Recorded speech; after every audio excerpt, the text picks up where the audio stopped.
So the first thing I do in my brow routine is I brush through them with a spoolie brush. This just makes sure they are groomed and they're laying in the direction that I want them to lay in. I also take this time to trim any hairs that are too long. Starting off with trimmed and groomed brows makes it a lot easier to work with them.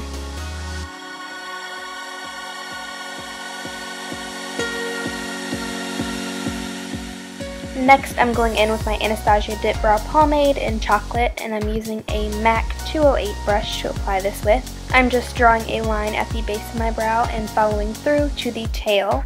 Something I do want to mention is working with this product, you need the right brush to do it with. You really want a thin brush. With this product, things can get messy really quick, so you want a thin brush to be precise with, and you also don't want to load up too much product on that brush.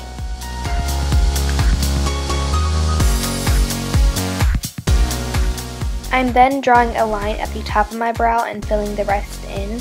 Another thing I do want to point out is that I'm not putting any product in about the beginning fourth of my brows. This is going to make it look somewhat natural, and it's also going to give your brows the kind of gradient effect. You really don't want them to just start randomly and have those really boxy brows. Here I'm just creating an arch. We're connecting the line we made on the top of the brow, and we're following through to the tail of the brow just like we did with the bottom part. It's completely okay if you make mistakes or everything isn't perfect, because we're going to go back in with concealer and correct it all later. Going back to the gradient effect I was talking about, we're using the spoolie that we used in the beginning, and I'm feathering some of that Dip Brow Pomade into the first fourth of my brows. Now I'm carving out my brows with concealer. I'm taking my NYX Above and Beyond concealer and my Sigma E15 flat definer brush, and I'm using this to carve out the base of my brows. You can't really tell with the studio lights that I'm using, but this concealer is a couple shades lighter than my skin tone, so it's going to double as a highlight for my brow bone as well.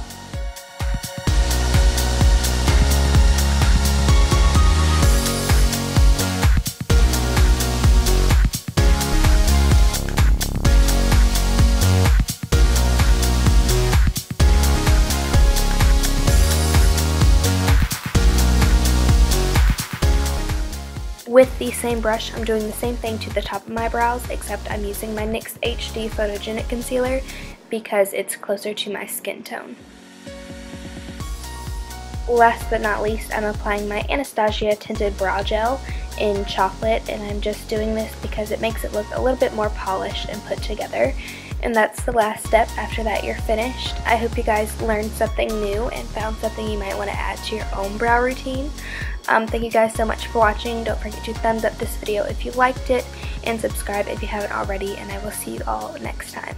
Bye!